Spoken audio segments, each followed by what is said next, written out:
unexpected cold snap has been something. I call it unpleasant at the least. Has your furnace kept up? Do you know for sure if it's kept up? Gary's here from Home Comfort Experts. You warned us that this might happen. I did. You know, one of the things I was, going to say today is if you haven't had the maintenance done on your furnace, for one, I warned you. Yeah, you should have.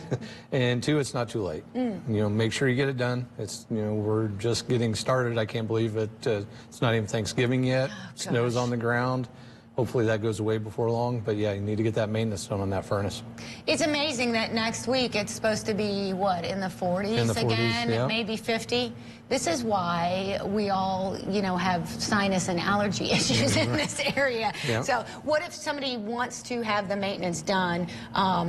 Do they just call you, or are you guys like overwhelmed because of issues? Well, we didn't have a lot of issues that have popped up since it turned cold so early. Majority of those are from people that haven't had maintenance done. But, call in, get it scheduled. As long as you have your maintenance done, that's the important part. You want to make sure everything's working safely, that you don't have any issues with the heat exchanger in the furnace, that type of thing. And you want to get it taken care of so as you go through the rest of the winter, as you know, Indiana, January, February, are usually when even colder. It's going to be even colder, so you need to get it taken care of. So. Well, and I will just put in my plug again for the membership because it makes it easy. You don't have to think about it then. Yeah. So, like you said, Thanksgiving hasn't happened yet, but it is just around the corner. So some things come up. We have all these extra people in our house. What if we should have said plumbing disaster when we have 30 extra people in our house? Right. Well, there's a number of different things that can happen that you don't really want to happen. No, I might move to a hotel. Right. First off, if you notice that you're having issues now, they're not going to get any better come Thanksgiving, and you try to get your drain to take the entire, grease from the turkey that you just cooked all day. It's not going to go very well for you. You're going to end up with a lot of problems.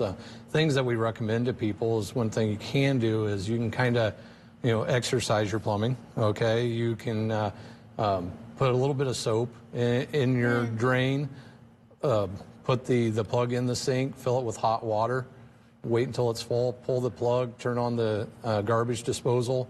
That hot water and the soap, as it goes through that pipe, will help clean out any grease that's there and help push it on out. But if you're already having problems, is that going to fix it? Probably not. But if you're getting ready to have a whole house full of people, that may help you, get that stuff out of there so you don't have any problems. Just making sure going through that you don't have any issues. Get it checked beforehand if you are, because like I said, it's not going to get any better. No, and that's not something you want to deal with all those people in your house. So. Speaking of all those people in your house, a couple things to think about. How important is that carbon monoxide monitor? It's very important. If I'm cooking, it's extremely important. Fires happening? Yeah, it's happening. So, I brought one with me. It's very important to have because what do you do on Thanksgiving is you cook all day, sometimes the night before. Your natural gas stove or any stove really, if something burns, that can build up in the house, and you want to have one of those handy.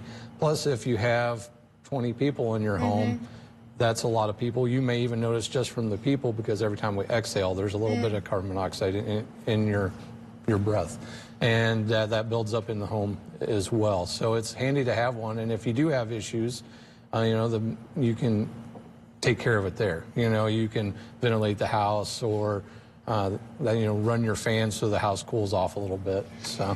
How do we keep that thermostat steady when we have all those extra people? Especially in my house, we all congregate in the kitchen. So how do we keep that steady and not get really hot in there? Well, I just kind of mentioned, run the fan. Let the fan circulate. For one, all those people are going to make the temperature in your home go up. You're not really wanting to kick your air conditioner on in November when there's snow outside, that type of thing. For one, it's not very good for the air conditioner. It's going to be really hard on it. So you're going to want to just circulate that fan to help even out that temp.